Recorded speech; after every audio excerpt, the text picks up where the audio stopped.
Okay, so this first session I'm showing you is a young lady from, I believe, Sweden or Norway, and I think her name is Lena, sorry if I'm getting it wrong.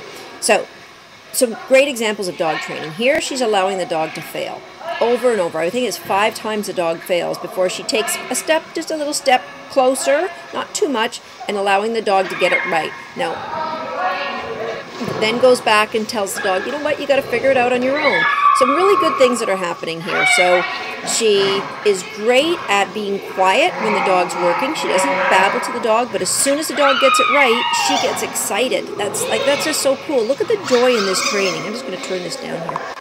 So she's as excited to do this as the dog is, and that's awesome.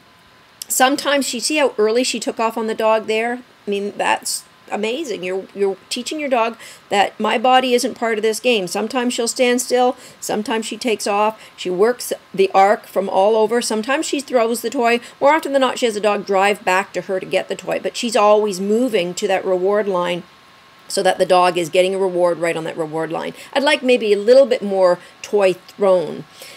This is great, starting her second session, which actually she's done a couple sessions before, which she told me that aren't on the video.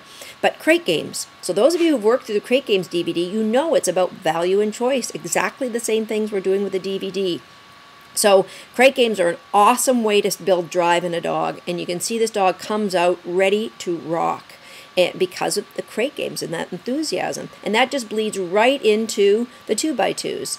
So again, she's doing a great job of mixing up her placement on the arc. I'd like to see a little bit more occasionally rewarding between these 2 poles, just so we don't lose the value for the first set of poles. So overall, though, really an awesome job, a great demonstration of dog training. The next step I would do right away now is I tighten up. Those poles look like they're set at 2 o'clock and 8 o'clock, and I would be making those more like 1 o'clock and 7 o'clock right away to get that dog. We've got a lot of charging right through the center, and I'd like to get the dog doing a little bit more bending around the poles. And other than that, it was super.